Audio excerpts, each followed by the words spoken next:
बिस्मिल्लाहिर्रहमानिर्रहीम। अस्सलाम वालेकुम। रही सही कसर और कहानी भी ख़त्म हो गई। आज बिलावल भुट्टो ज़रदारी ने मलबा मरियम पर डालते हुए दामन झाड़ लिया है और पीपल्स पार्टी ने तमाम तर जिम्मेदारी जो है वो मुस्लिम लीग नून पर डाली है और बिलावल ने एक ऐसा कदम उठाया है जो PDM की ये जो कश्ती डूब रही थी इस सारे मामले को मज़ीद दिलचस्प बना गई है। वहीं पर फजलुर रहमान साहब के भाई और उनके करीबी साथी के बड़े कमाल दो बयानात हैं, वो भी मैं आपके साथ शेयर करूँगा। पीपल्स पार्टी ने फ़ायदा तो उठाया, पीपल्स पार्टी ने PDM बनवाई, उसके बाद तमाम जमातों को एक पेज पर लाए और फिर हुकूमत को, इदारों को ब्लैकमेल तो किया और पीपल्स पार्टी ने फ़ायदा भी उठाया और आगे भी फ़ायदे उठाएंगे। और अब पीपल्स पार्टी मरियम को इसलिए टारगेट कर रही है, नून लीग को इसलिए टारगेट कर रही है कि पीपल्स पार्टी ने अब पंजाब में आना है और इस सिलसिले में बिलावल भुट्टो ज़रदारी ईद के बाद पंजाब में आएंगे, लाहौर आएंगे, डेरे डालेंगे और अहम मुलाकातें विज़िट करेंगे और 2023 के इलेक्शन के लिए पीपल्स पार्टी तैयारी शुरू करेगी पंजाब में, ताकि वो पहले से बेहतर कारकर्दगी दिखा सकें और कुछ विनिंग हार्सेस को पीपल्स पार्टी में ला सकें।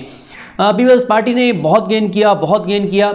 आप ये देखें कि पीपल्स पार्टी ने वो मरियम नवाज़ जिनके वालिद नवाज शरीफ भुट्टो को जाली शहीद कहा करते थे, जो ज़ियाउल हक की अज़मत की कस्में खाया करते थे, उनकी कब्र पर खड़े होकर कहते थे कि मैं कसम खाता हूँ मैं आपका मिशन आगे बढ़ूँगा।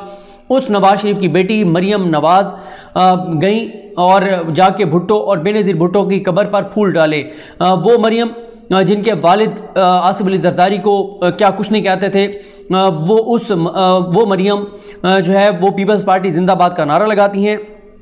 वो मरियम ज़रदारी साहब को कहती हैं कि आप मेरे वालिद की तरह हैं। फिर इसी तरह आप देखें कि वो मुस्लिम लीग नून के रहनुमा जो पीपल्स पार्टी को किस तरह की धमकियां देते थे, वो पीपल्स पार्टी की सफाइयां पेश करते थे। फिर आप ये देखें कि वो शहबाज शरीफ साहब जो कहते थे कि लाहौर, लाड़काना, कसूर और फलां शहरों की सड़कों पर आसिफ अली ज़रदारी को ना घसीटा तो मेरा नाम शहबाज शरीफ नहीं है। उन्होंने किस तरह से जो बिलावल क़यामत के मौके पर हाथ बांध कर उनके इस्तकबाल के लिए खड़े होते थे। तो गेंद तो पीपल्स पार्टी ने बहुत किया, बदले भी सही लिए मुस्लिम लीग नून से और शरीफ ख़ानदान से, और एंड पे आके अब सारे का सारा मलबा मरियम पर डाला गया है। और ख़ास तौर पर जिन 2-3 चीज़ों को जो बुनियाद बनाया जा रहा है उसमें से एक तो ये भी कहा जा रहा है कि मरियम का वो जो बयान था आर या पार, उसको भी जो है वो बुनियाद बनाया जा रहा है कि मरियम जो है वो PDM से आगे निकलकर अपनी एक तरह से प्रोजेक्शन कर रही थी, अपने आप को लीडर साबित कर रही थी। अभी फैसले PDM में होते नहीं थे, बाहर जाकर वो बयान देने शुरू कर देती थी, दावे करने शुरू कर देती थी। और फिर यह भी कहा जा रहा है कि मरियम जो है वो एक इस तरीके से बचगाना मशवरे दे रही थी जिनका हकीकत से कोई तल्लुक़ नहीं था, जिसमें पहले भी पीपल्स पार्टी कह चुकी है कि मरियम कहती थी और नवाज शरीफ कहते थे, मौलाना कहते थे कि हमें फौरी तौर पर इस्तीफे दे देने चाहिए। पीपल्स पार्टी ये कहती है कि हमने इनसे कहा कि पीपल्स पार्टी, मुस्लिम लीग नून, मौलाना हम सब इस्तीफे दे भी दें तो क्या असम्बलियाँ गिर जाएंगी। तो पीपल्स पार्टी कहती है कि इनके पास कोई जवाब नहीं था। फिर हमने इनसे ये पूछा कि अगर स्पीकर को हम इस्तीफे जमा करा देते हैं और स्पीकर 10-10, 15-15 लोगों के इस्तीफे मंजूर करते हैं, फिर आप क्या करेंगे। इनके पास कोई जवाब नहीं था। पीपल्स पार्टी कहती है कि हमने इनसे ये कहा कि अगर आपकी बात हम मान लें, इस्तीफे दे के और हुकूमत भी गिर जाए तो नए इलेक्शन किस तरह से होंगे, किस कानून के तहत होंगे, इसी इलेक्शन कमीशन के जरिए होंगे, इन्हीं इदारों के जरिए होंगे। कोई रिफॉर्म्स नहीं आई, कोई तब्दीली नहीं आई। तो इन चीज़ों का पीपल्स पार्टी कहती है कि कोई इनके पास जवाब नहीं था। फिर जिस चीज़ को पीपल्स पार्टी ने सबसे ज़्यादा इशू बनाया वो इशू ये था कि शाहिद काका नबासी ने शोकॉज नोटिस क्यों जारी किया। गो के बाद में शाहिद काका नबासी ने कहा कि वो वजाती नोटिस था, लेकिन आज जो दिलचस्प काम हुआ वो ये हुआ, जो मीडिया ने, तमाम चैनल्स ने रिपोर्ट किया और ये पीपल्स पार्टी ने ज़ाहिर है खुद ही ये खबर जारी की ज़राए से कि बिलावल ने शाहिद काका नबासी का जो शोकॉज नोटिस था उसको पहले पढ़ा, फिर उसको फाड़ कर और फेंक दिया और उस पर बड़ी तालियां बजी। ये तमाचा था मुस्लिम लीग नून के ऊपर। और फिर मैं सुन रहा था शाहिद काका नबासी साहब को कि वो मुस्लिम लीग नून के लोग जो जब फौज के खिलाफ बात करनी हो तो ऐसे जो है वो ऐसे आते हैं कि समझ नहीं आती कि ये पाकिस्तान की फ़ौज है या भारत की फ़ौज है जिसके खिलाफ ये बयान दे रहे हैं। पाकिस्तान के इदारों के हवाले से जो है वो संभाले नहीं जाते, बड़े सख्त ज़बान इस्तेमाल करते हैं, सख्त अल्फाज इस्तेमाल करते हैं, यहाँ तक भी कह देते हैं कि हम पाकिस्तान खप्पे का नारा नहीं लगाएंगे। वो बिलावल के इक़दाम पर बिल्कुल आएँ बाएँ शाएँ कोई वाज़ेह बयान नहीं था, क्योंकि मैं आपको बता चुका हूँ कि इस वक्त ज़्यादा परेशान मुस्लिम लीग नून है। मुश्किलात मुस्लिम लीग नून के लिए होंगी, पीपल्स पार्टी तो इस वक्त मज़े में है। ये ज़रूर है कि पीपल्स पार्टी के लोगों ने इजलास में ये पूछा और वैसे भी वो पूछ रहे हैं कि पीपल्स पार्टी को क्या इससे हासिल क्या होगा, हमने PDM से अलहदगी इख्तियार की, हमें मिलेगा क्या। ज़ाहिर है ये खुल के आसिफ अली जरदारी साहब तो नहीं बताएंगे कि उनकी कहाँ कहाँ क्या बात हुई है, उनको क्या फ़ायदा होगा, उनके केसेस का क्या बनेगा, क्या किस तरह, ये तो वो कुछ नहीं कह रहे। और एक और इंटरेस्टिंग बात आप ये देखें कि सीईसी का इजलास था, कल दोबारा इजलास है और कल प्रेस कॉन्फ्रेंस भी होगी, और आप कल देखेंगे कि प्रेस कॉन्फ्रेंस में ऐसी चीज़ें होंगी कि उसके बाद उम्मीद है कि कल के टॉक शोज़ जो हैं वो दोबारा पीडीएम के ऊपर होंगे।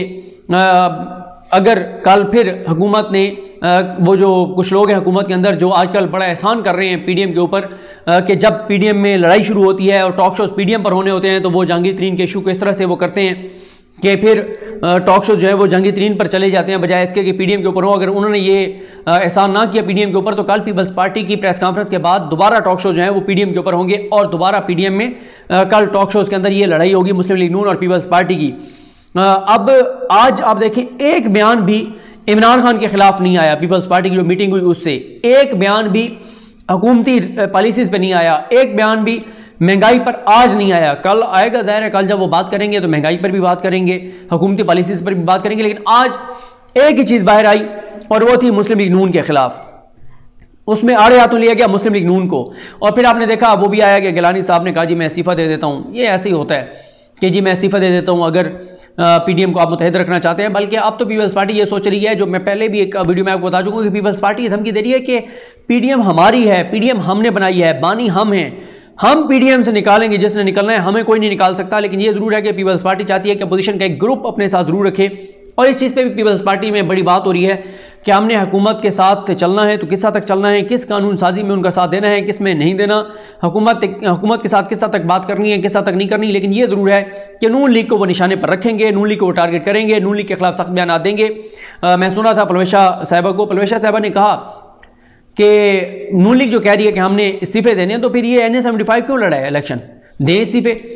वो ये भी कह रही थी कि कब आप इस्तीफे दे रहे हैं, मुसलसल पीपल्स पार्टी के लोग ये पूछ रहे हैं मुस्लिम लीग नून से कि कब आप देंगे इस्तीफे, आपने तो कहा था कि हमने इस्तीफे देने तो दें। तो ये पीपल्स पार्टी की हिकमत अमली है कि नून लीग को जब तक वो आड़े हाथों नहीं लेंगे तो पंजाब में वो जगह नहीं बना सकते, और पंजाब में जगह बनाने के लिए ही पीपल्स पार्टी नून लीग को आड़े हाथों ले रही है और नून लीग को जिम्मेदार ठहरा रही है। मैं जल्दी जल्दी आपके सामने दो बयान रख देता हूँ। एक बयान है जो मौलाना फजल रहमान साहब के भाई हैं, मौलाना अताउर रहमान, उनका वो ये कहते हैं कि पीडीएम टूटी नहीं, गलत फहमियाँ पैदा हो गई हैं जो बहुत जल्द ख़त्म हो जाएंगी। ये चलो कुछ दिन की और उम्मीद, आसरा, कुछ घंटों का, बल्कि कल जब पीपल्स पार्टी की प्रेस कॉन्फ्रेंस होगी तो चीज़ें वाज़ेह हो जाएंगी, पूरे पाकिस्तान को नज़र आ रहा है। लेकिन मौलाना साहब के भाई अभी भी नहीं मान रहे कि वो कहते हैं पीडीएम टूटी नहीं, गलत फहमियाँ पैदा हो गई हैं जो बहुत जल्द ख़त्म हो जाएंगी। रूठे हुए को मनाने का तरीका कोई हमसे सीखे। पीडीएम से रूठे हुए सारे के सारे जमहूरी, आइनी और तमाम लोग जो हैं वो जमहूरियत और आइनी इदारों की बालादस्ती की सोच रखने वाले हैं। मुल्क में जमहूरियत की खातिर वो दोबारा पीडीएम में होंगे। मौजूदा हुकूमत पाकिस्तानी कौम की नहीं बल्कि इस्तेमारी कुव्वतों की तर्जमान हुकूमत है।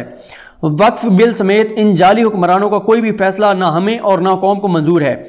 फिर वो ये कहते हैं अताउर रहमान साहब कि सेनेट इंतखाबात के दौरान जो कुछ हुआ इंतहाई नामुनासिब था और इसी वजह से पीडीएम में बेचैनी सी कैफियत पैदा हो गई, लेकिन ज़्यादा तशवीशनाक नहीं, रूठे हुए बहुत जल्द मान जाएंगे क्योंकि रूठे हुए को मनाना कोई हमसे सीखे।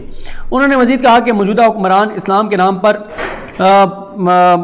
मार्ज़ वजूद में आने वाले मुल्क पाकिस्तान में इस्लाम और मुमलिकत खुदादात के अवाम के तर्जमान नहीं बल्कि वो इस्तेमारी कुव्वतों यहूद के एजेंडे की तकमील के लिए बरसरे पेकार हैं, जिसका मुंह बोलता सबूत हालिया वक्फ बिल की मंजूरी है। क्योंकि वक्फ बिल मुकम्मल तौर पर इस्लाम, पाकिस्तान और उम्मत मुस्लिमा के खिलाफ है, लेकिन JUIF नालायक, नाअहल और मुसल्लत करदा हुक्मरानों की इन तमाम साजिशों का डटकर मुकाबला करेगी और इस्तेमारी और यहूदी एजेंट नुमा हुक्मरानों की किसी भी साजिश को किसी सूरत कामयाब नहीं होने देगी। उन्होंने मजीद कहा कि कौम पर नाम नहाद तब्दीली के दावेदारों के असल चेहरे अया हो चुके हैं। उन्होंने मजीद कहा कि इमरान खान की पूरी टीम ने तब्दीली का लिबादा ओढ़ कर कौम को लूटा है। आगे इसी तरह के फिर सारे बयान हैं। अब आ जाए जी गफूर हैदरी साहब के बयान पर। मौलाना गफूर हैदरी साहब कहते हैं कि अवाम में पीडीएम की मकबूलियत बरकरार है, जाने वालों ने अवाम के नहीं अपने मफादात हासिल किए। ये वो इशारा कर रहे हैं पीपल्स पार्टी की तरफ कि जाने वालों ने, बस इनका इसी हवाले से यही एक इम्पॉर्टेंट जुमला था कि पीडीएम की मकबूलियत बरकरार है और जाने वालों ने अवाम के नहीं अपने मफादात हासिल किए, ये उनका इल्ज़ाम है पीपल्स पार्टी पर। तो फजल रहमान साहब के भाई मौलाना अता को अभी भी उम्मीद है, भरोसा है कि पीडीएम दोबारा मुत्तहिद होगी, तमाम पार्टियां दोबारा पीडीएम में आएंगी। अब देखते हैं उनकी ये आस, उम्मीद, भरोसा पूरा होता है या नहीं होता। और कल पीपल्स पार्टी क्या प्रेस कॉन्फ्रेंस करती है सीसी के इजलास के बाद, दिलचस्प कल भी सूरत हाल होगी। मुझे अपनी दुआ में याद रखें। अल्लाह करीम हम सब का आमीन। अल्लाह हाफिज़।